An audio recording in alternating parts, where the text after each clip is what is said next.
সমস্যাটা কি হচ্ছে দাদা? ঘাড়ে প্রচন্ড ব্যথা, মুভমেন্ট একেবারেই বন্ধ প্রায়, আর এই পেছনের এই স্টিফনেস প্রচন্ড, প্লাস এই হিপ জয়েন্টে তো আমি বাবু হয়ে বসতেই পারি না, প্রায় এরকম কন্ডিশন। তো সেই জায়গার থেকে আপনার কাছে আসা।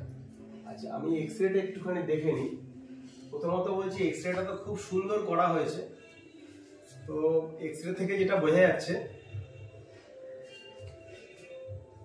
আমি নেকের এরিয়াটাতে যদি বলি, নেকটা স্ট্রেটনিং হয়ে গেছে, আর bamboo spine already almost 80% bamboo spine হয়ে গেছে। এইবারে ডরসালে আসি। ডরসালে প্রায় 90 to 95% ইয়ে হয়ে গেছে, ওর পুরো সব টিস্যুগুলো খারাপ হয়ে গেছে। এখানে মুভমেন্ট একটুও নেই, লেস মুভমেন্ট হয়ে গেছে। কাজেই ডরসালটা কিন্তু আমি কিছুই করতে পারবো না। হ্যাঁ, ডরসালে যা যা সমস্যা দেখা যাচ্ছে, যে স্টিফনেস গুলো আছে, টুইস্ট করতে পারা যাচ্ছে না, এটা কিন্তু কোনোদিনই এটা আমরা এগোতে পারবো না, কারণ এটা পুরোপুরি ব্যাম্বো স্পাইন হয়ে গেছে। এবারে যেটা বাকি পড়ে রয়েছে সেটা হলো লাম্বার এরিয়াটা।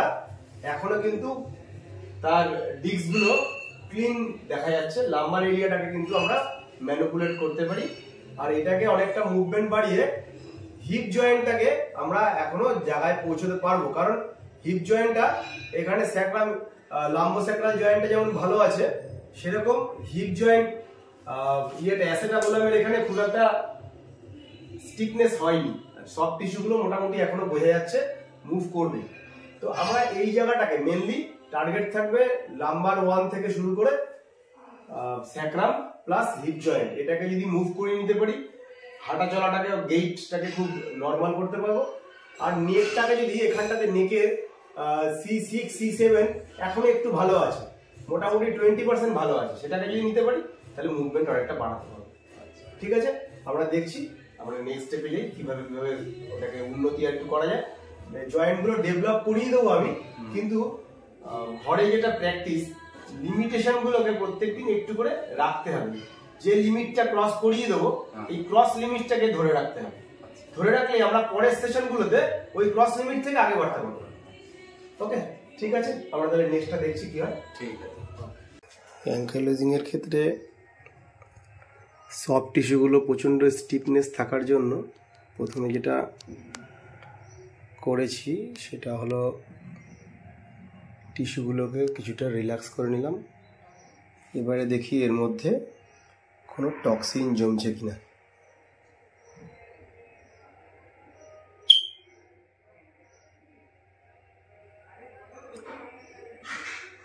বাপরে বাপ, প্রচুর টক্সিন জমেছে। অলরেডি টক্সিন রিমুভ হওয়া শুরু হয়ে গেছে।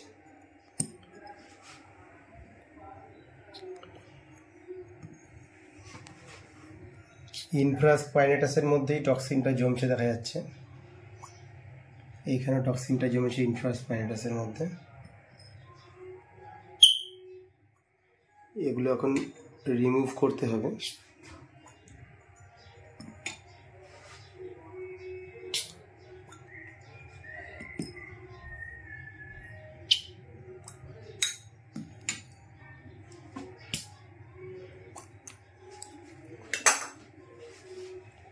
কাপিং থেরাপিটা ভীষণভাবে হেল্প করে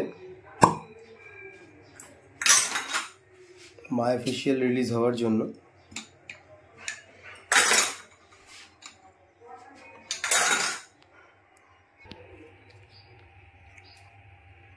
তো টিস্যুগুলো থেকে আস্তে আস্তে করে টক্সিনগুলোকে বার করে নিচ্ছি।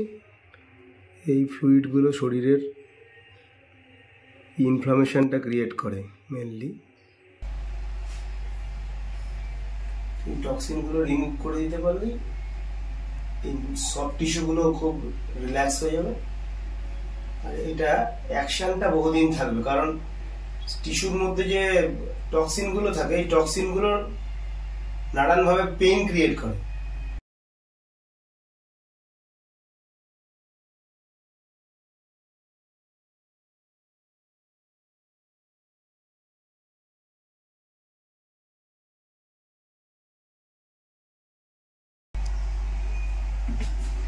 তো আমি এখন সফট টিস্যুগুলো ধীরে ধীরে ম্যানিপুলেশন করব।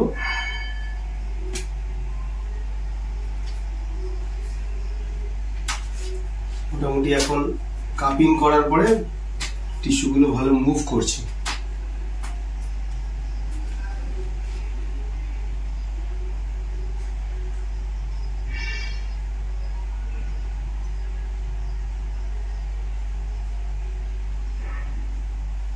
এখানে কোয়াড্রাটারাস লাম্বরামে একটু স্টিফনেস আছে, এই একটু স্টিফ লাগছে না?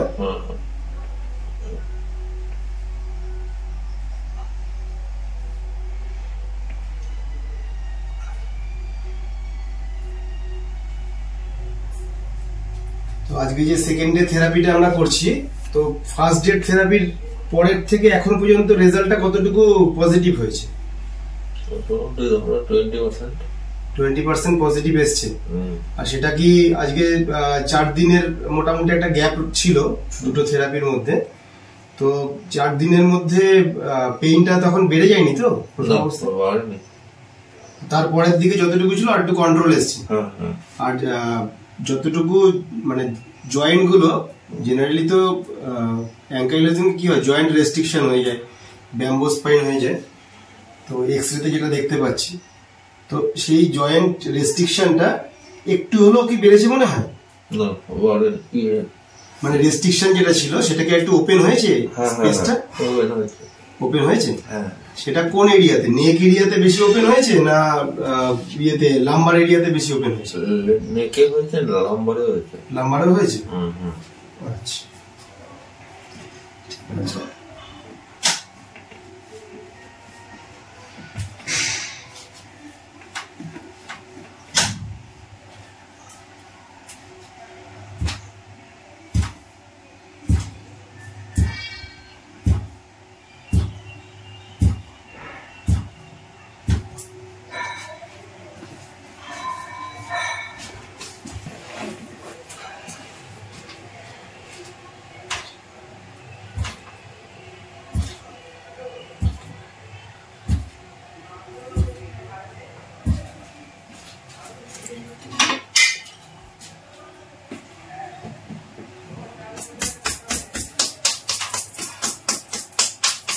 গ্লুটিয়াসটা অনেকটাই স্টিফ হয়ে আছে।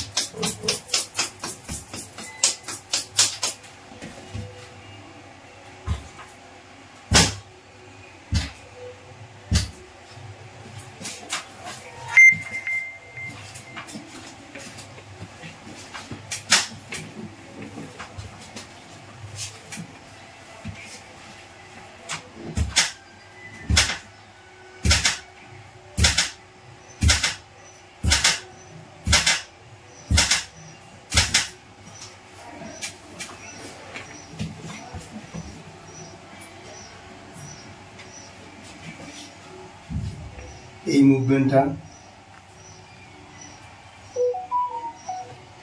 আগের দিনের থেকে অনেকটা খুলেছে তো মুভমেন্টটা, তাই না? খুলেছে। আচ্ছা, এইটাকে একটু ভেতরের দিকে পুশ করতে হবে, ভেতরে। Fine fine fine. রিল্যাক্স, আবার রিল্যাক্স, আবার রিল্যাক্স। এটা ফাইন ফাইন ফাইন। fold,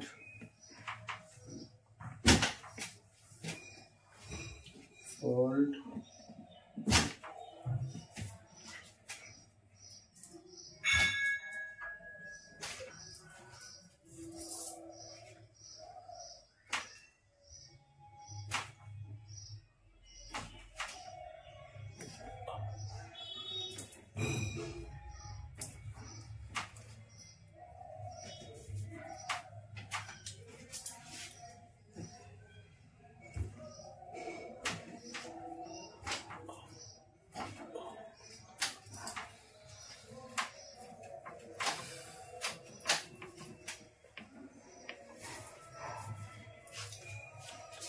আচ্ছা, এবারে একটু উল্টো হয়ে যেতে হবে। হ্যাঁ, তো আমি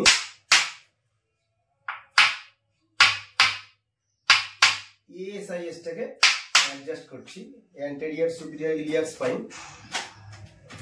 এর মোবিলিটি যদি বাড়িয়ে দিতে পারি, এখানে নি জয়েন্টটা পুরো টাচ হয়ে যাবে। ফার্স্টের দিন দেখেছিলাম এতটা ছিল, তাই না? এটা আস্তে আস্তে আজকে বসে গিয়ে এতটা হয়ে গেছে। এখন কিন্তু পুরো নি জয়েন্টটা গ্রাউন্ডে আসছে। এটা তো পুরো গ্রাউন্ডে চলেই এসছে, এইটা একটু বাকি আছে।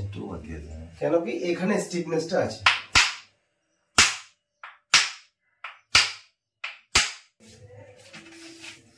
পুরো বসে গেছে, দুটো হাঁটুই পুরো বসে গেল। এদিকে স্টিফনেস কম আছে। আচ্ছা, এবারে এটাকে ফোল্ড করি। হ্যাঁ, ফোল্ড করে কতটা আসছে, এটা মেনলি আগের দিন পুরোটাই এখানে চলে আসছে, আজকে কিছুটা সোজা এসছে, এই এতটা এসছে। এই দুটো হয়ে গেলে আবার দুটোকে একসঙ্গে নিয়ে একটুখানি টেনে ধরা যতটুকু পারা যায়। কারণ অলমোস্ট লক হয়ে যতটা গেছিল, আমরা ওপেন করতে যখন পেরেছি আর একটু ওপেন হবে। এটা এখনো আরো দেখা গেল 15 থেকে 20 ডিগ্রি পর্যন্ত আরো ওপেন হবে। এটা এতটা ফ্লেক্স হয়ে যাবে এতটা। কাজে এটা রেগুলার প্র্যাকটিসটা অল্প অল্প রাখতে, বেশি প্র্যাকটিস করলে হবে না। কারণ এই ক্ষেত্রে মাসেল ইনজুরি হওয়ার বিশাল চান্স থাকে। মাসেল যেন কখনোই ইনজুরি না হয়, এটা খেয়াল রাখতে হবে। আমি এবারে কাঁধেরটা একটুখানি দেখে নিই। আগের দিনের থেকে অনেকটাই মোবিলাইজটা বেড়েছে। জয়েন্ট মোবিলাইজেশনটা মোটামুটি যা করেছিলাম সেগুলো অনেকটাই কার্যকরী হয়েছে মনে হচ্ছে।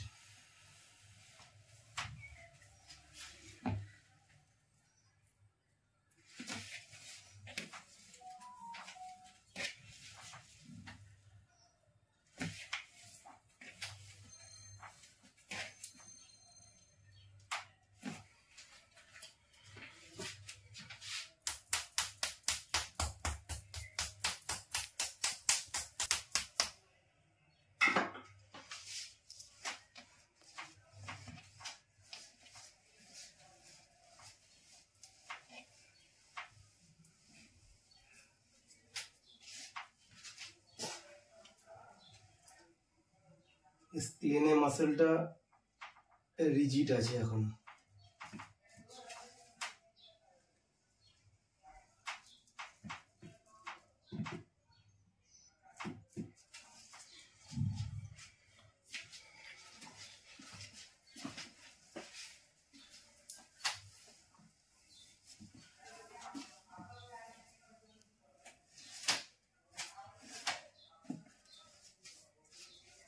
মাথার তলায় হাত,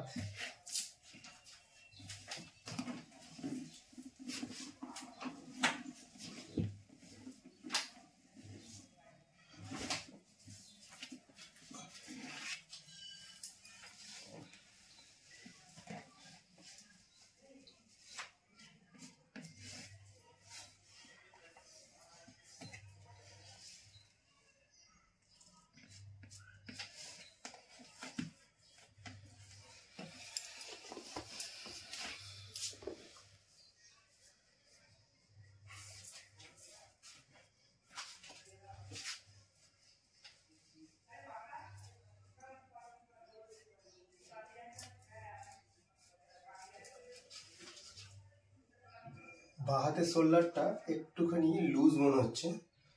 এটা কিন্তু সাবধান, কোনো জায়গায় যেন থ্রাস্টিং না হয়। মানে দেখা গেল ট্রেনে বা বাসে উপরের হ্যান্ডেল ধরে এটাই চোট আসতে পারে বাঁ হাতের। এটা হ্যাঁ, খুব সাবধান। ঠিক আছে, হ্যামস্ট্রিংটা আগের দিন এতটা ওঠেনি, কিন্তু আগের দিন এসএলআর ছিল মোটামুটি 75-80 কাছাকাছি, আজকে 90 প্লাস হয়ে যাচ্ছে এসএলআর।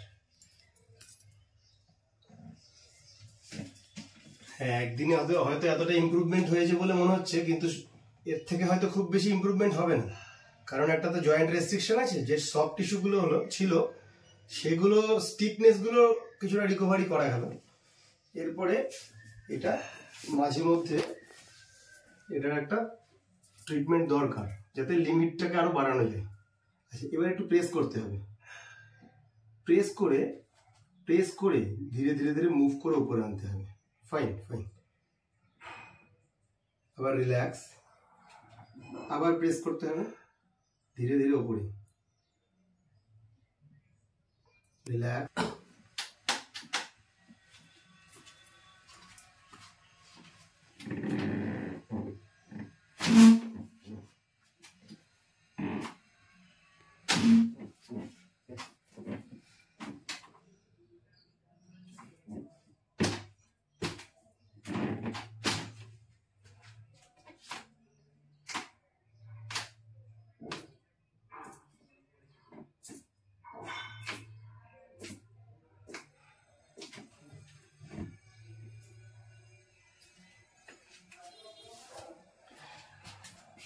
বন্ধ করবে।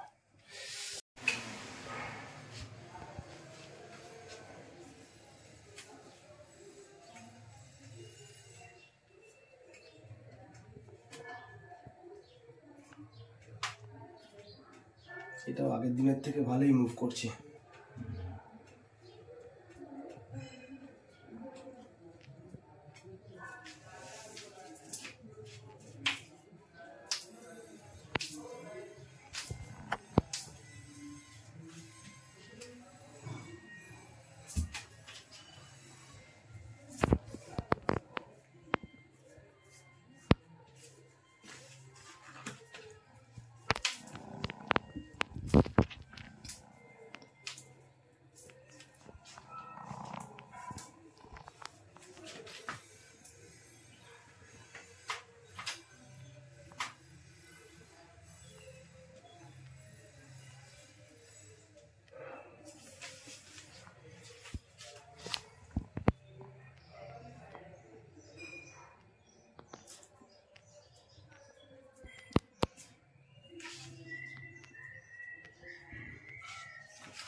হ্যাঁ,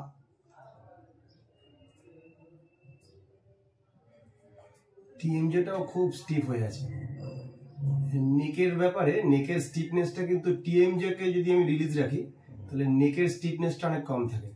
এটা ঘরেও করা যায়, হোম কিছু রেমেডিস আছে যেগুলো নিজের হাত থেকেই নিজে করা যায়। এরকম ভাবেই মুখটাকে হালকা করে ওপেন রেখে হাত দিয়ে জাস্ট মাসাজ করা টিএমজে জয়েন্টটাকে।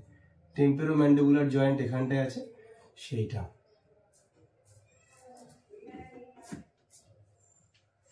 ঠিক আছে, দেখি এবার হাত উপরে। অনেকটা রিল্যাক্স লাগে তো, সাইড দিয়ে। ঠিক আছে, একটু হাতটা মাথার পেছনে।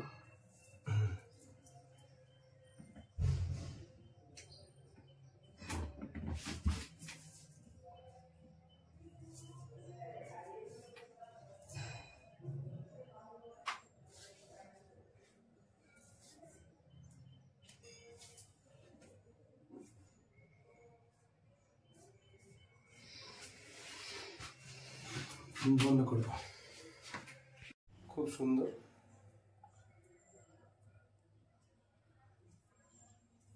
টিস্যুগুলো খুব সুন্দর মুভ করছে। এই রিচেক করার কারণ হচ্ছে যখন স্টিফনেসটা ছিল তখন আমরা শুরু করেছিলাম, প্রচুর স্টিফ ছিল। তারপর রিচেক করে দেখা যাচ্ছে টিস্যুগুলো ভালো মুভ করছে। একটু স্পাইনাল টুইস্ট করে নিই, হাতটা লক।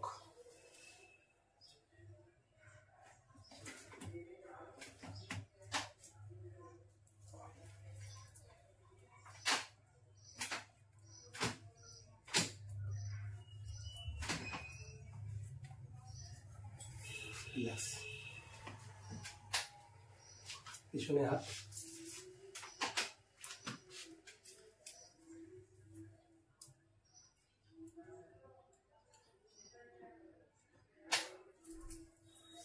রিল্যাক্স। চলো ছেড়ে দাও। বিগত দিনে তো অনেকটাই বেশি ছিল, সেখানে মুভমেন্ট করতে প্রচুর সমস্যা। এই সাইড গুলো প্রচুর পেন হতো, মুভমেন্ট তো ইদানিং অতটা পেইন হয় না। ইদানিং এই থেরাপি নেওয়ার পর ফার্স্ট সেটিং সেকেন্ড সেটিং নেওয়ার পর তো অনেকটাই রিলিভ হয়ে গেছে, বিশেষ করে এটা হ্যাঁ আর এই পোর্শনটা, আচ্ছা মানে লাম্বার এরিয়াটা তো অনেকটাই রিলিভ হয়ে গেছে। হিপটা মানে হাঁটুটা মাটিতে লাগছিল না। হ্যাঁ, এই হাঁটুটা ফোল্ড হয়েছিল এরকম, তো এখন এটা থেরাপি নেওয়ার পরে ওটা টাচ হচ্ছে নিচে। হ্যাঁ, আর নেকটাও তো ইয়েতে গ্রাউন্ডের মধ্যে নেকটাও টাচ হচ্ছে, এটাও অনেকটাই সামনের দিকে এগিয়ে গেছিল, যার জন্য এরকম করে থাকতো, সেটা অনেকটাই সবসময় মনে হতো ব্যাকে বডিটা ব্যাকে ইয়ে করে আছে। হ্যাঁ, তো এটা হতো বাবু হয়ে বসলে এরকম করে পিছনে সরে যেত, এখন একটু সামনে মানে বাবু হয়ে ঠিক করে বসা যায় আর কি। তো আমি তো স্যাটিসফাইড। তো যদি এরকম থেরাপি আমি আমাদের ওদিকে পেতাম তাহলে হয়তো এত দূরে আসতে হতো না। যাই হোক, তা আমি চাই আগামী দিনে আপনারা ওখানেই যদি সেন্টার করতে পারেন তাহলে আমার সাথে সাথে ওখানকার কিছু লোক উপকৃত হবে। নিশ্চয়ই প্রচুর আছে ওখানে, চেষ্টা করবো আগামী দিনে, কারণ যেভাবে এই ডিমান্ডটা ট্রেন্ডটা যেভাবে এসছে ক্রায়োপ্র্যাকটিক থেরাপি প্লাস তার সঙ্গে অস্টিওপ্যাথি বা তার সঙ্গে সঙ্গে এই ম্যানিপুলেশন গুলো যেভাবে এসছে অনেক অ্যাডভান্স লেভেলে এখন পৌঁছে গেছে, এই ট্রিটমেন্টগুলো খুব ভালোভাবে এগোচ্ছে। তো আমরাও চেষ্টা করছি যতগুলো ট্রিটমেন্টগুলো ঠিকভাবে অ্যাডাপ্ট করা, যাতে কাউকে মানে স্যাটিসফাই করতে পারা যায়, তার লেভেল পর্যন্ত পৌঁছানো যায়। কারণ কিছু কিছু রোগ আছে, এই অ্যাঙ্কাইলোজিং স্পন্ডাইলাইটিসের কথাই বলি, এটা কিন্তু মানে একটা লিমিটেড এরিয়া পর্যন্ত আমরা ঘোরাফেরা করতে পারি, তারপরে কিন্তু আমরা এগোতে পারি না। কাজেই মানে সবসময় টার্গেট থাকবে লেস ইনজুরি, কোনো ইনজুরি না রেখে আমি সামনে এগিয়ে যাবো। যদি এইগুলো সিটিংগুলো মোটামুটি 20 days 30 days পরে পরে সিটিংগুলো ইন্টারভেল করা যায়, তাহলে মানে অনেকটাই রেঞ্জটাকে বাড়ানো সম্ভব হবে। এখনো যে সব টিস্যুগুলো যারা এখনো রিকভারি লেভেলে পৌঁছয়নি ঠিকঠাক জায়গায়, সেইগুলো আমরা ওখানটায় পৌঁছে যাবো, রেঞ্জ অফ মোশনটা অনেকটা বাড়াতে পারবো। ঠিক আছে, আগামী দিনটা খুব ভালো হোক, ভালোভাবে যাক, আর মানে একটা নির্দিষ্ট ইন্টারভেলে যেন আমরা বসতে পারি, সেটা সেটা তো অবশ্যই করতেই হবে, অন্তত নিজের জন্যই করতে হবে, আমি যাতে সুন্দরভাবে চলতে পারি। নিশ্চয়ই নিশ্চয়ই। আর এমনিতে এটা মোটামুটি 55-56 এজ ক্রস করে গেলে খুব একটা অসুবিধা হওয়ার কথা না। যা ইনফ্লামেশন এতদিন হতো এতটা ইনফ্লামেশন এবারে হবে না। মেন ব্যাপার হচ্ছে একে মানে অ্যান্টি ইনফ্লামেটরি ফুডস গুলো নিতে হবে, তারপরে কেয়ার করতে হবে, যেটা এমন কিছু মুভমেন্ট করতে হবে কোনো রকম ইনজুরি যাতে না, এটার দিকে বেশি কেয়ার করতে হবে। Okay, best of luck. Thank you.